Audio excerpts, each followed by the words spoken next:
Devi ya? Iya Mbak Vera, saya Devi. Masuk, masuk. Oh iya Mbak. Masuk, Mbak.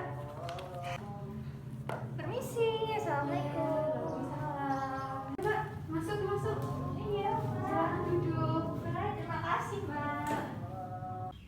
Bentar ya Mbak Devi, ini kayaknya kurang terang deh. Saya nyalakan lampu dulu ya. Oh iya Mbak. Oh iya Mbak Devi, tak ambilin minum dulu ya. Oh iya Mbak. Ini ya Mbak, minumnya.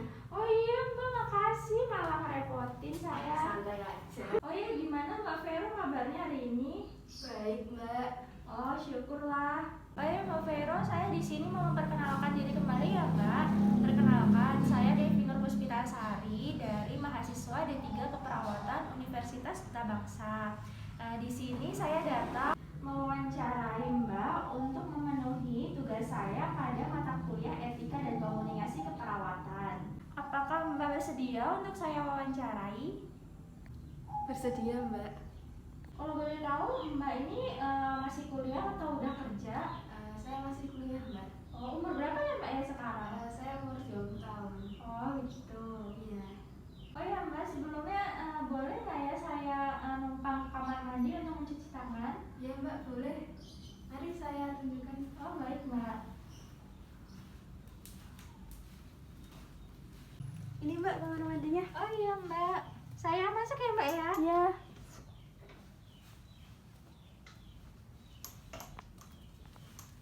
Tapi sayangnya kau acuh ingin milikimu, tapi sayangnya kau selalu menjauh dariku, dari pandangan mataku.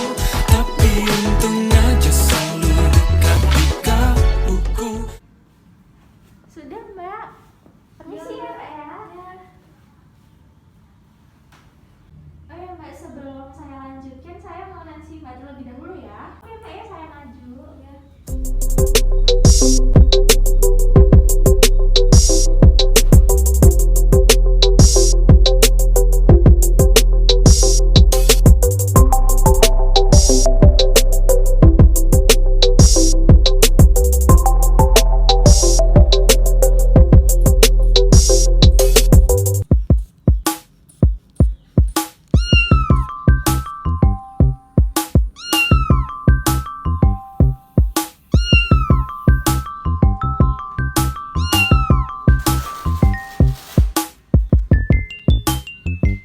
Jadi Mbak, untuk tensinya tadi Mbak 110/90 ya Mbak ya.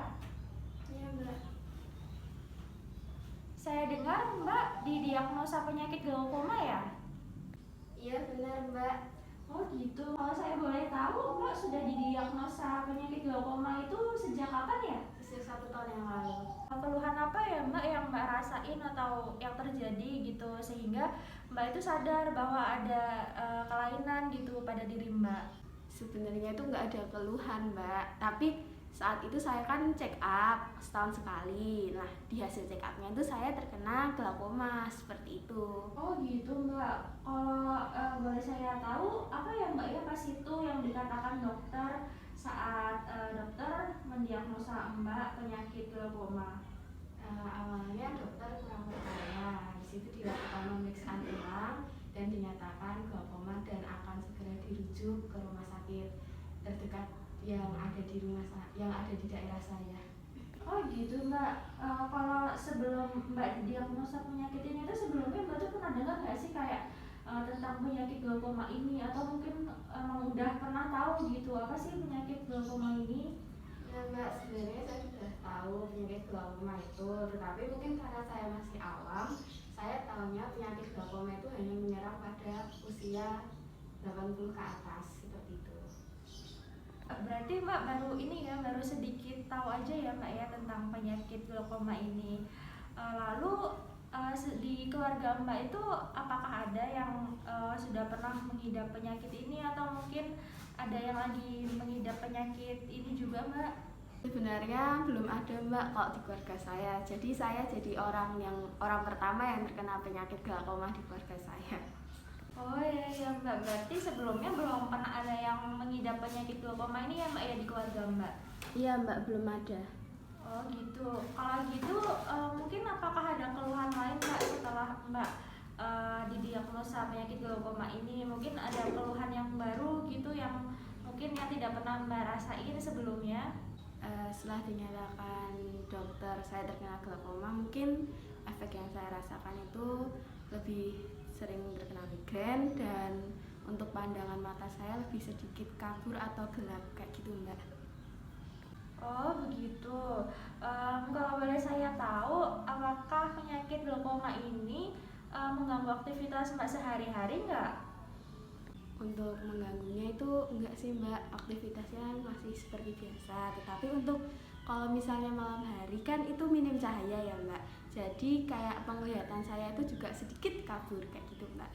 Oh begitu. Kalau boleh tahu, bagaimana sih perasaan Mbak setelah Mbak tahu Mbak tuh didiagnosa penyakit glaukoma? Saat saya dinyatakan glaukoma mungkin saya sedikit sedih, tetapi ya mau gimana lagi, itu kan udah takdirnya dari Tuhan gitu Mbak. Oh iya Mbak, pastinya perasaannya sedih ya Mbak ya. Kalau boleh saya tahu, untuk dokter sendiri itu memberikan pengobatannya seperti apa ya Mbak ya untuk menangani penyakit ini? Dokter menyarankan saya untuk melakukan terapi mata dan akan merujuk saya di rumah sakit yang dekat dengan rumah saya Mbak. Oh begitu Mbak, berarti sudah disarankan dan dirujuk oleh dokter ya Mbak ya.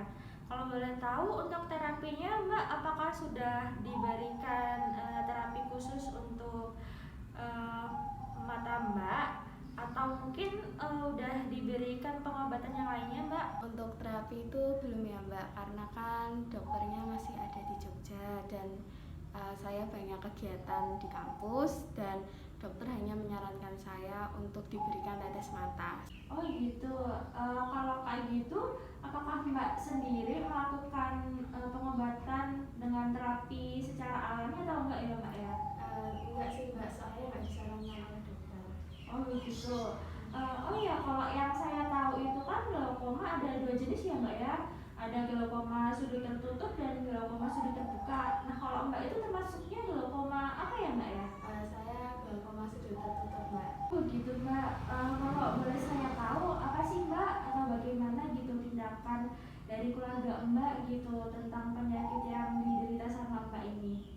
Kalau dari keluarga itu belum ada sih Mbak untuk kayak masalah terapi untuk masalah selanjutnya. Karena kan juga jadwal kegiatan saya dan keluarga itu juga lumayan padat, dan dokter juga menyarankan untuk hanya diberi tetes mata karena kan ya penyakit itu belum mempengaruhi aktivitas saya. Oh begitu Mbak. Silakan diminum Mbak. Oh iya Mbak, saya izin buka masker ya. Iya Mbak.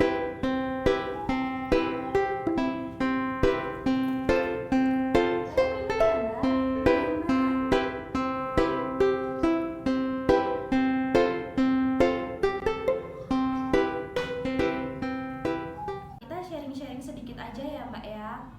Untuk penyakit glaukoma sendiri yang saya tahu itu adalah penyakit kerusakan pada syaraf mata ya Mbak ya, akibat tingginya tekanan di dalam bola mata. Lalu yang saya tahu juga itu kalau tidak segera mendapatkan pengobatan secara medis itu akan menyebabkan kebutaan ya Mbak ya. Lalu juga menurut info itu glaukoma adalah salah satu penyebab kebutaan tertinggi di dunia setelah katarak gitu.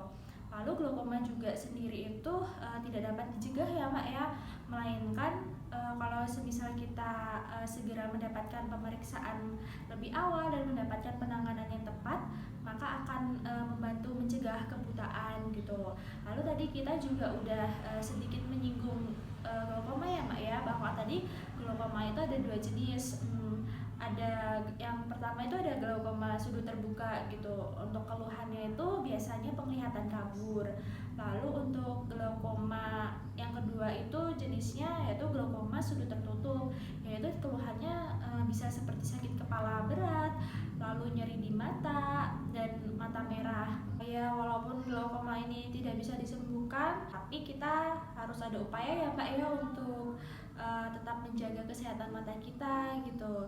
Yang saya tahu itu untuk menjaga kesehatan mata itu mungkin Mbak bisa mengkonsumsi makanan sumber antioksidan, vitamin A, vitamin C, lalu juga bisa membatasi mengkonsumsi minuman berkafein.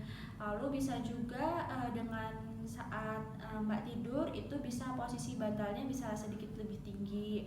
Lalu juga bisa dengan olahraga secara rutin.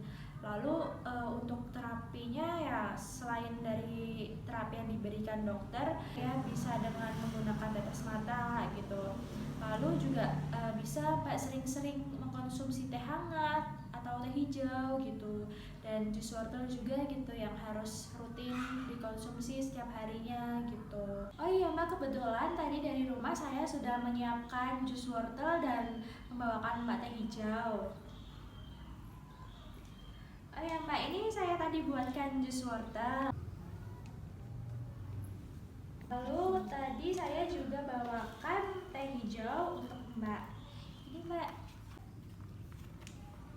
Baik Mbak, terima kasih banyak ya Mbak ya sudah meluangkan waktunya untuk bersedia saya wawancarai mengenai diagnosa Mbak yaitu glaukoma. Saya doakan juga semoga Mbak bisa selalu dalam keadaan yang sehat. Walaupun di dunia medis ini tidak bisa disembuhkan ya Mbak ya penyakit ini gitu. Tetapi ya kita harus percaya gitu dengan keajaiban Tuhan Yang Maha Esa. Dan jangan sampai ya Mbak ya hal yang tidak kita inginkan itu terjadi gitu. Pokoknya apa yang dikatakan dokter harus selalu Mbak laksanakan ya Mbak ya, supaya kesehatan Mbak selalu terjaga. Dan saya sarankan juga Mbak juga harus rajin-rajin mengkonsumsi obat-obatan dari dokter dan pengobatan lainnya untuk upaya kesehatan Mbak supaya lebih sehat dan terjaga gitu. Mungkin Mbak juga harus bisa rutin gitu mengkonsumsi makanan-makanan yang sehat gitu. Lalu juga Mbak harus selalu semangat ya Mbak ya untuk menjalani kehidupan sehari-hari dan melakukan semuanya sebaik mungkin untuk diri kita sendiri ya Mbak ya. Kalau begitu saya langsung pamit izin pulang ya Mbak ya. Baik Mbak, sama-sama. Saya juga udah senang banget Mbak bisa main ke rumah. Baik Mbak, kalau begitu saya juga senang banget bisa bertemu juga dengan Mbak dan kita juga bisa sharing-sharing. Kalau begitu saya langsung pamit pulang ya Mbak ya. Iya Mbak.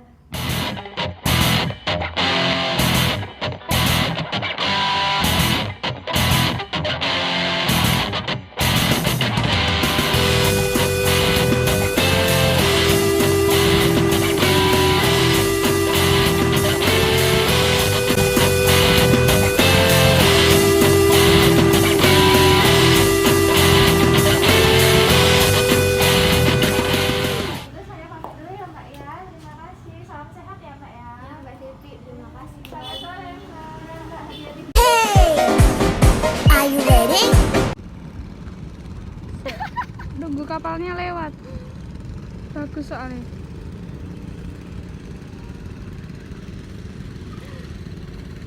Angka yang muter-muter itu gak sih?